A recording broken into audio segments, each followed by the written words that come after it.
فأنا ناصح لإخواني بالصدع بالحق تبيض وجوههم. السكوت في مسألة الحزبية يضرها، فاصدع بما تؤمر وأعرض عن المشركين. سلامي على دماج ورجالها والشيخ يحيى ودار العلم يا سعد بانها. بسم الله الرحمن الرحيم. الحمد لله والصلاة والسلام على رسول الله وعلى آله وأصحابه ومن walah, amma ba'd. Kita masuk pada poin ke-9 dari sunnah-sunnah salat yang disebutkan oleh Syekh Ibnu Baz rahimahullahu ta'ala. Qauluhu julusul musalli ala rijlihi al-yusra mafrushatan wa nasbul yumna fit tashahhudil awwali wa baina sajdatain, yaitu duduknya orang yang salat di atas kaki kirinya dalam keadaan kaki tersebut dijadikan sebagai landasan duduk, mafrusyah, dalam keadaan kaki dihamparkan untuk landasan duduk. Kemudian wa nasbul yumna, dan menegakkan telapak kaki kanannya.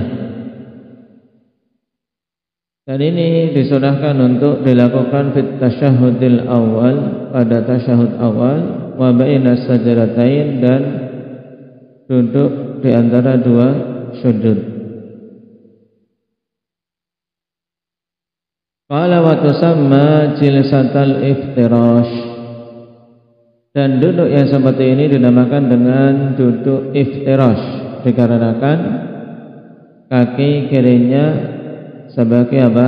Sebagai firash ibaratnya, mafrusyah.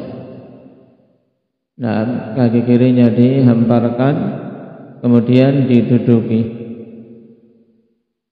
Wa takunu fit tasyahhudil awal wa baina sajdatain, dan ini dilakukan pada tasyahud awal dan pada duduk di antara dua sujud.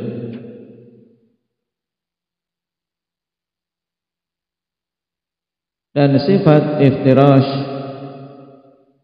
ketika duduk di antara dua sujud ini disepakati tentang sunnahnya.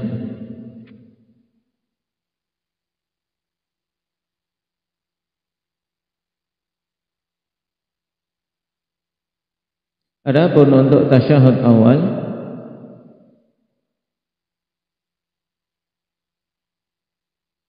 ini yang menjadi pendapat jumhurul ulama adalah sebagaimana disebutkan pada kitab kita. Nah, jumhurul ulama berpendapat bahwasanya pada tasyahud awal dengan duduk iftirash dan pada tasyahud akhir dengan tawarruk.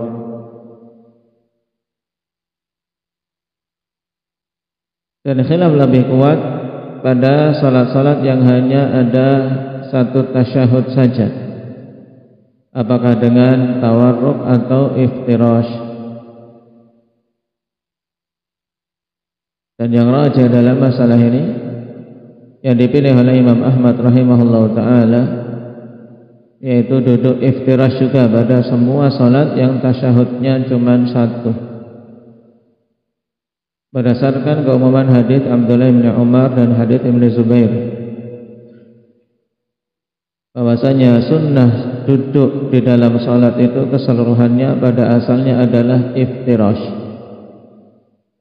Sehingga kapan saja tidak ada dalil yang menunjukkan keluar dari tata cara duduk iftirash ini, maka ya berarti duduknya dengan iftirash. Ketika duduk tasyahud yang kedua, bagi salat-salat yang punya dua tasyahud, ada keterangan tawarruk, maka kita katakan tawarruk. Tapi kalau tasyahudnya cuma satu, maka berarti kembali ke duduk keumuman dalam salat, yaitu iftirash. Nah,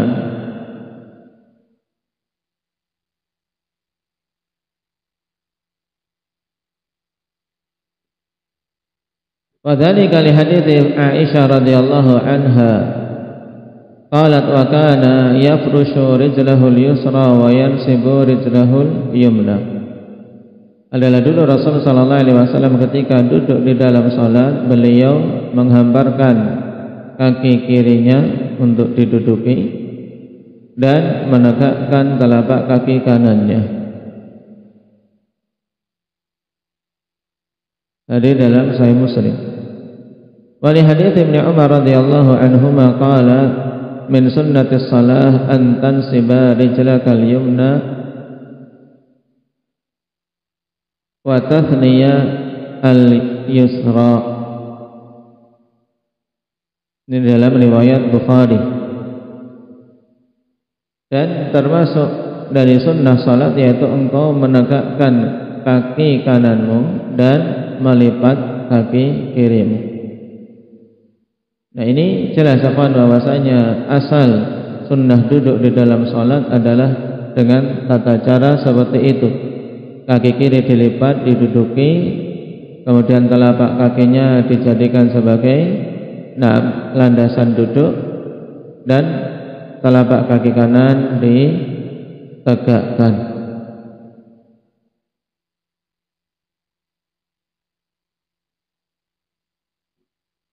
Dan di sana datang hadits Abi Humaid yang menunjukkan bahwasanya pada duduk di setiap 2 rakaat, nah apakah itu tasyahud awal ataukah itu memang tasyahud yang setelahnya salam pada salat-salat yang 2 rakaat saja, maka duduknya dengan iftirash.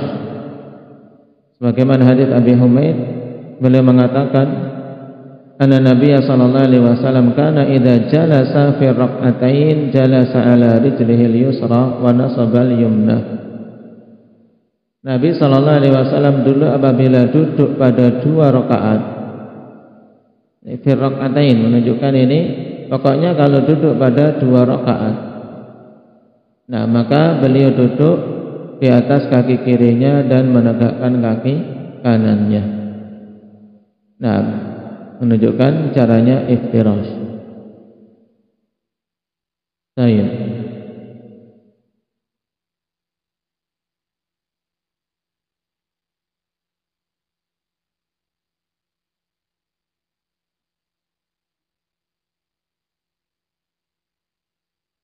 Dan tangan ketika seorang duduk seperti itu di mana letaknya? Nah, sunnah menunjukkan bahwasanya kedua tangan kemungkinannya di paha atau di lutut. Nah, kalau itu adalah duduk iftirash pada duduk di antara 2 sujud, maka jelas tidak ada isyarat dengan tangan kanannya. Nah, berarti duduk kemudian tangan diletakkan di atas kedua paha. Kata Imam Nawawi rahimahullahu taala, pada duduk di antara 2 sujud, wa yustahabbu an yad'a yadayhi ala fakhidhihi qariban min rukbatayhi mansyuratil asabi' wa mujihatan ilal qiblah atau muwajjihatan ilal qiblah. Disunahkan untuk meletakkan kedua tangannya di kedua paha. Diletakkan di mana, Raga? Di paha. Qariban min rukbatayhi, tapi apa? Di paha tapi yang dekat dengan lutut, bukan paha yang dekat dengan selangkangan.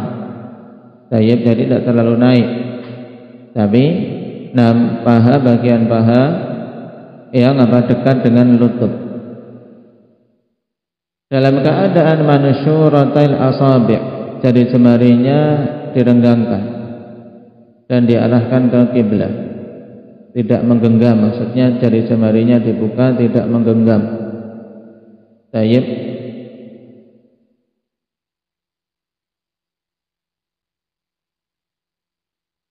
Dan Dan ini ketika duduk di antara dua sujud, jari jemarinya dibuka. Adapun ketika duduk tasyahud, bedanya pada cara telapak tangan kanannya. Karena pada tasyahud tangan kanannya membuat isyarat. Dan letaknya pada tasyahud bisa di kedua paha atau di kedua lutut, di mana telapak tangan kiri mencengkeram lutut, kemudian telapak tangan kanan di ujung. Jadi yang memberikan isyarat di ujung lutut, tapi yang kiri mencengkeram, memegang lututnya. Ini pada tasyahud. Adapun pada duduk di antara dua sujud, tadi pilihannya cuma Cuma diletakkan di 6 paha dekat dengan lutut.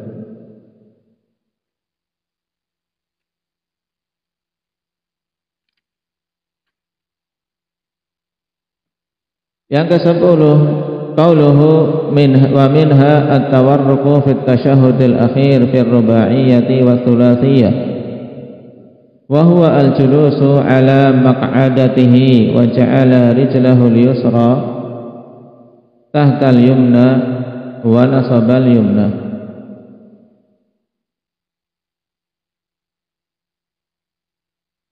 Berkata dan bahas di antara sunnah-sunnah dalam salat adalah duduk tawarruk pada tasyahud akhir pada salat yang 4 rakaat atau salat yang jumlahnya 3 rakaat, yaitu dengan duduk pada pantatnya, sesuatu yang kalau kita dudukkan dengan pantat. Nah, tidak duduk dengan kepala, tapi duduk di kursi pantat yang nempel. Ini maksudnya maq'adah.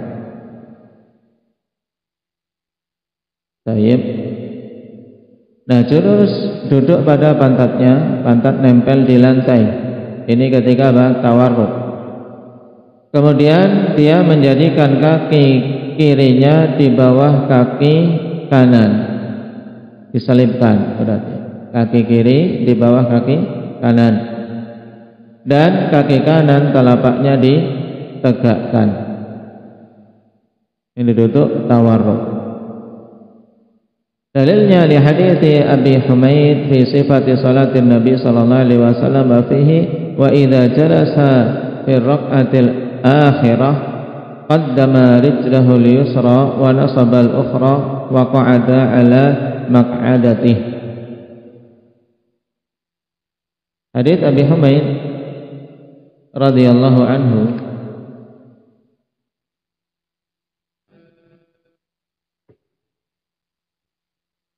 di mana Rasulullah sallallahu alaihi wasallam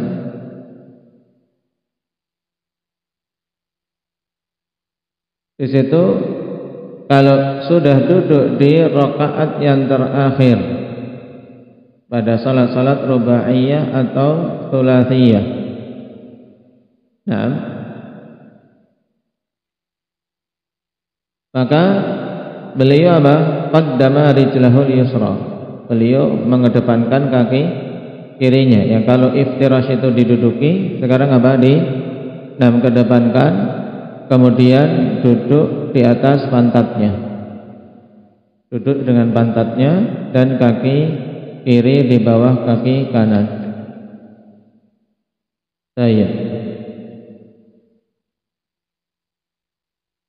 Sehingga telapak kaki kanannya dalam kondisi tegak. Ini kaifiyah pada hadis Abi Humaid.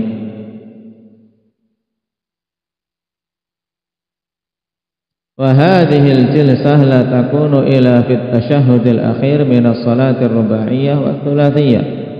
Dan tata cara duduk ini tidak ada kecuali pada tasyahud akhir pada salat yang 4 rakaat atau yang 3 rakaat, dan ini pendapat yang rajih.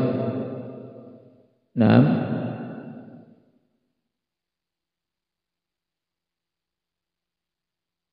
merupakan pendapat Imam Ahmad rahimahullahu ta'ala.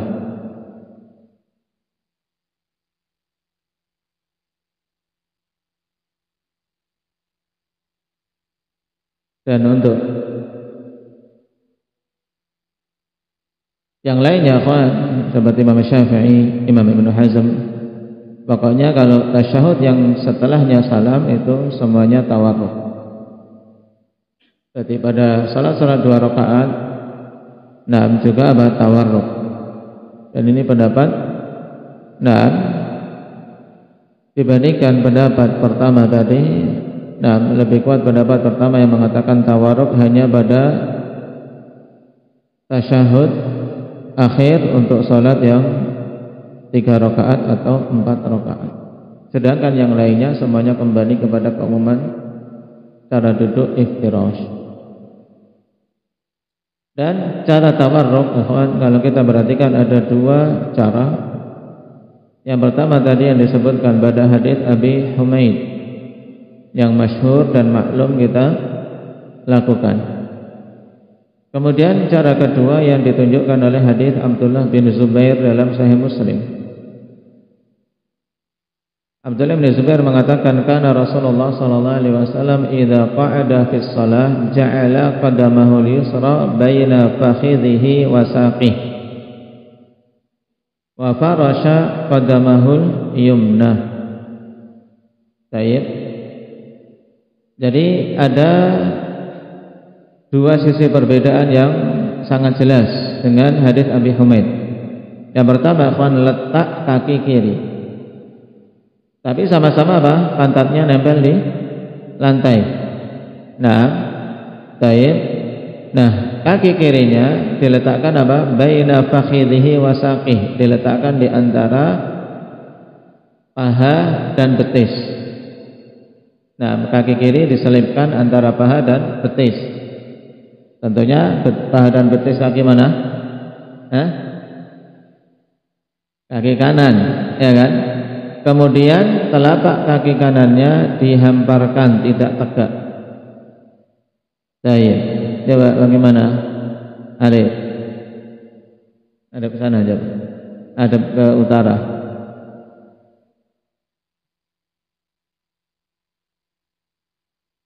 Ininya dihamparkan. Lurus, dihamparkan ke belakang. Ya, paham? Baik. Jadi telapak kaki kiri diselipkan di antara paha dan betis, kemudian kaki kanannya terhampar gini. Baik. Tidak ditegakkan, ya. Kalau iftirash tegak, ya kan? Atau pada hadis Abi Humaid tegak. Ya, kalau yang hadis Abdullah bin Zubair tinggal dihamparkan. Tidak miring gini, ya, dihamparkan. Ya. Dan kata Ibnu Qudamah rahimahullahu taala, wa ayyuhuma fa'ala hasan. Mana saja dari kedua sifat tadi yang dilakukan maka itu bagus.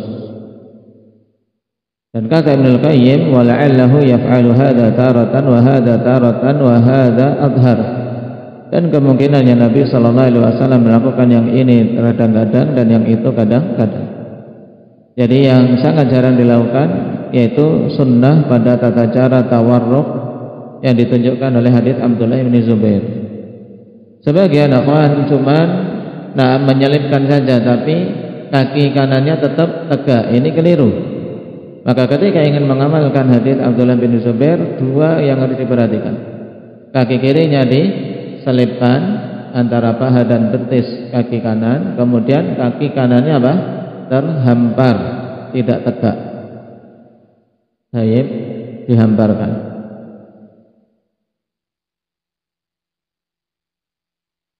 Ini tentang tata cara tawarruk. Ada 2 cara. Kemudian yang ke-11 kata Syekh Ibnu Baz rahimahullahu taala, al-isyaratu bis-sabbabati fi at-tasyahhudil awwal wa tsani min hini yajlisu ila nihayati at-tasyahhud. Yang ke-11 di antara sunnah yaitu mengisyaratkan dengan jari telunjuk pada tasyahud awal dan tasyahud yang kedua atau tasyahud akhir. Kapan membuat isyarat tadi? Min hini yajlisu ila nihayatit tasyahud, mulai dari awal dia duduk sampai akhir dari tasyahud tersebut. Kemudian kata beliau wa tahrikuha inda doa, dan menggerak-gerakkannya ketika doa. Baik. Ini pendapat Syekh Ibnu Baz rahimahullahu taala. Qala syarih hafizahullahu taala al-maqsudu annahu yushiru bis-sababati nahwal qiblah. Yang dimaksudkan yaitu dia mengisyaratkan dengan jari telunjuk ke arah kiblat. Ya, membuat isyarat dengan jari telunjuk ke arah kiblat. Wa yadullu ala tahrikiha inda du'ai hadits Wa'il bin Hujr radhiyallahu anhu. Dan yang menunjukkan untuk menggerak-gerakkan jari telunjuk ketika doa yaitu hadits Wa'il bin Hujr radhiyallahu anhu. Wa fihi, pada hadits tersebut, thumma qabada thintaini min asabihi wa halaqa halqatan. Kemudian Nabi SAW menggenggam dua dari jari jemarinya, dan membuat lingkaran. Baik. Yang digenggam dua jari, berarti jari apa? Jari ini ini yang paling kecil namanya? Jentik bahasa Jawanya. Bahasa Indonesianya apa? Kelingking. Kemudian yang biasa untuk tempat cincin namanya jari manis, walaupun pahit. Ya, tidak manis. Dari kelingking dan jari manis digenggam. Kemudian wahalaqa halaqatan, membuat lingkaran. Berarti lingkaran ini dengan ibu jari dan jari tengah. Jari tengah. Karena jari telunjuk untuk isyarat. Tsumma rafa'a isbahahul yumna, kemudian mengangkat mengangkat jari kanannya. Taib, yaitu jari telunjuk maksudnya. Fara'aituhu yuharrikuha yad'u biha, aku melihat Nabi SAW menggerak-gerakkan jari telunjuk tadi, berdoa dengannya. Taib. Nah, ini riwayat hadits Wa'il bin Hujr.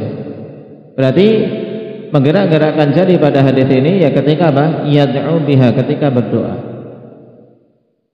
Taib. Kita baca dulu dan nanti kita bahas tentang keabsahan riwayat tersebut insyaallah taala.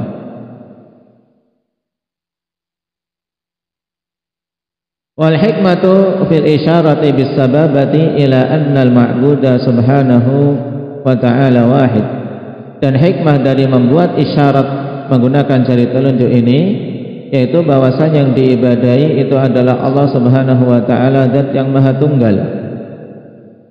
Wa yanwi bil isyarati at-tauhid wal ikhlas fi, sehingga dia meniatkan dengan isyarat ini tauhid dan mengikhlaskan semata-mata untuk Allah Subhanahu wa taala amalannya, terkhusus salat yang dia tunaikan dan doa yang dia panjatkan.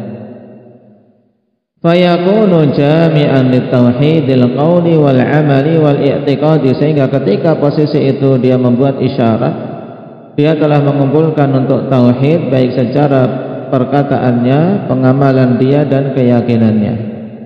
Ini kandungan dan hikmah yang terkandung pada isyarat dengan jari telunjuk ketika tasyahud. Adapun menggerak-gerakkan ini, menggerak-gerakkan ini disebutkan dalam catatan kaki rawahun Nasa'i wa Ahmad wa Ibnu Khuzaimah wa Ibnu Hibban wa sahahu al-Albani fil Irwa. Dan Syalbani rahimahullah taala di antara ulama yang kuat membela hadis Wa'il bin Hujr tentang masalah apa? Menggerak-gerakkan jari telunjuk ketika tasyahud. Baik. Dan ini menyelisihi jumhurul ulama, di mana jumhurul ulama berpendapat bahwasanya cukup dengan isyarat, cukup dengan mengisyaratkan menggunakan jari telunjuk tanpa menggerak-gerakkan. Alasannya apa? Karena pada kebanyakan hadis-hadis yang mensifati salat Nabi sallallahu alaihi wasallam, yang sabit, tidak ada satupun yang menambahkan Nabi menggerak-gerakkan jari telunjuknya berdoa dengannya kecuali pada jalur hadis Wa'il bin Hujr dari jalan Zaidah bin Qudamah an Asim bin Qulaib an abihi an Wa'il bin Hujr. Dan Zaidah bin Qudamah ini telah diselisihi oleh sederetan para a'immah, sekitar 12 a'immah thiqat menyelisihi Zaidah bin Qudamah, di mana para imam thiqah huffaz tersebut mereka tidak menyebutkan menambahkan menggerak-gerakkan jari telunjuk. Makanya tambahan Zaidah bin Qudamah secara ilmu hadis dinamakan apa? Indak fakih. Menggerak-gerakkan itu riwayatnya dihukumi apa? Syadzah. Dihukumi syadz. Kenapa? Karena seorang perawi thiqat menyelisihi riwayat-riwayat perawi thiqat yang lain yang jumlahnya lebih banyak dan lebih kuat. Di antara yang diselisih Zaidah bin Qudamah adalah Sufyan Ats-Tsauri, kemudian Sufyan bin Uyainah, yang ketiga Syu'bah, yang keempat Bishr bin Mufaddal, yang kelima Zuhair bin Muawiyah. Ini cukup untuk apa? Untuk dihukumi riwayat Zaidah bin Qudamah syadzah, apalagi masih ada sederetan para a'immah yang lain. Maka jelas haditsnya syadzah tidak diamalkan. Berarti cukup mengisyaratkan dengan jari telunjuk secara lurus. Jari telunjuknya lurus, akhwan, ketika membuat isyarat, tidak melengkung ke bawah, tidak menunjuk ke atas, tapi lurus. Baik.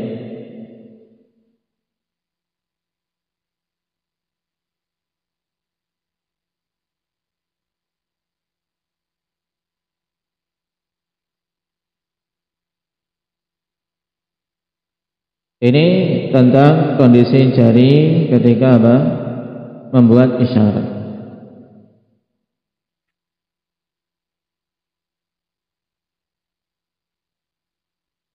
Dan yang disebutkan dalam riwayat Wa'il bin Hujr tadi, selain tambahan menggerak-gerakkan, itu salah satu cara dalam membuat isyarat. Karena posisi jari ketika tasyahud ada 3 cara. Yang pertama yang disebutkan tadi, yaitu apa? 2 jari, jari kelingking, jari manis digenggam, kemudian ibu jari dan jari tengah membuat lingkaran, dan jari telunjuk membuat isyarat lurus. Kemudian cara yang kedua, dengan menggenggam semuanya. Ini dalam hadits Abdullah bin Umar dalam Sahih Muslim, wa wada'a kaffahul yumna ala fakhidhihil yumna wa qabada asabi'ahu kullaha, ya, diletakkan di paha kanan, kemudian jari jemarinya digenggam semua. Wa asyara bi isba'ihi allati talil ibham, dan membuat isyarat dengan jari yang setelah ibu jari, itu setelah jempol, yaitu jari telunjuk. Genggam semuanya seperti ini. Menggenggam.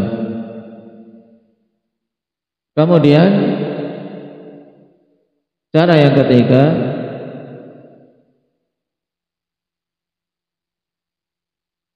dengan menggenggam 3 jari.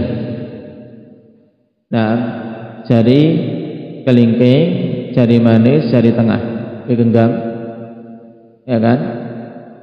Kemudian ibu jari, nah, dalam kondisi terbuka di bawah jari telunjuk, nah, dan mengisyaratkan dengan jari telunjuk.